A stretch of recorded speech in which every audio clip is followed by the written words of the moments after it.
Today, the grandmothers wanted a message to go out, again, following the last two messages. The first one, and speaking to the importance of this time from June 1st to June 21st, that this is a time of great potential on Mother Earth.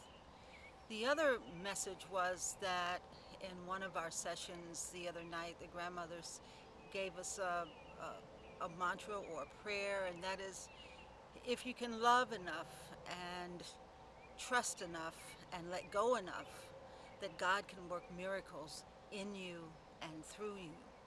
And in the humorous side of things, they said, why not? After all, you're not who you think you are anyway.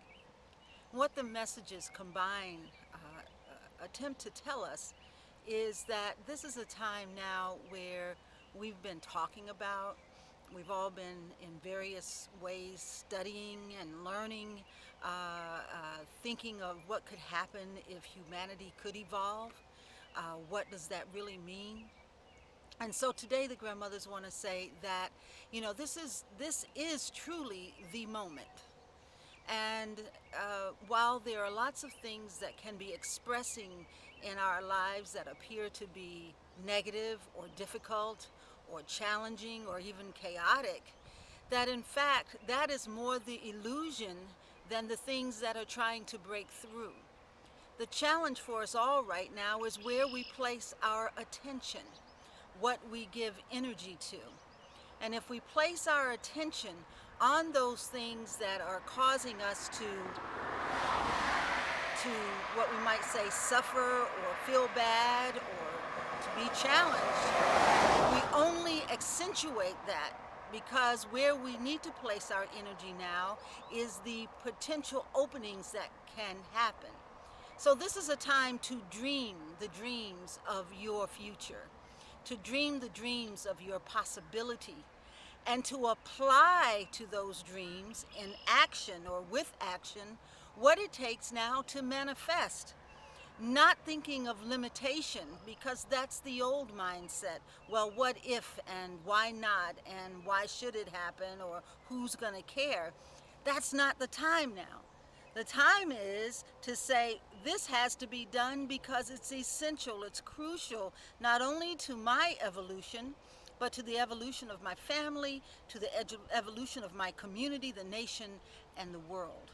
And so what is so important right now, especially over these next 21 days, is clearing our mind of old patterns so that we can embrace possible futures. And some people might say, well, that sounds good, but how do you do it? You do it one step at a time. There is no magic formula. There is nothing outside of you that's going to give you the way. You are the way. And with that, often comes resistance and comes fear, because we resist often what it is to be powerful.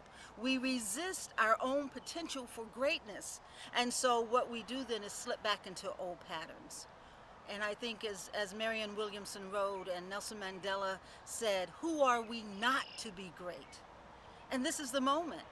So today, June 7th, 2011, embrace your greatness. Embrace it by knowing who you are, not limiting yourself to old patterned thoughts. They're gone. No matter what, they're not coming back. So you can choose to live back there, or you can choose to be here in the now. And that's for everybody. We all have our stories. What is crucial now is what takes place of those stories if you have everything you need to do now to make and create a new future. What is your story now? Where are you going to go with it? For all humanity, we must stand at that precipice. The willingness to let go and the willingness to step into the greatness of who we are. And some of you might say, well, that sounds very optimistic. Well, it is optimistic. And if ever we're going to embrace an optimistic future, it is this moment. Who said optimism is bad? That's the old cliche. That's the old paradigm. Optimism now is the food or fuel for the future. You want to get somewhere, you better be optimistic about it or you're not going to get there. And so what the grandmothers are saying today, no longer rest in the story of your past, but embrace the possibility of your future. Dream large, take the actions to make it happen, and know that this is a time of incredible grace and mercy on the planet. Be who you are. Remember whose you are. Love enough. Trust enough. Let go enough. And let God direct you now so that humanity can evolve, so that we can rise above the differences that break our hearts. We can rise above the use of love to destroy. We can rise above the weaknesses that hold us hostage. This is the time. Let's take our time on stage. Let's stand there on this world stage now and declare our greatness. Ashe, Aho, Amen.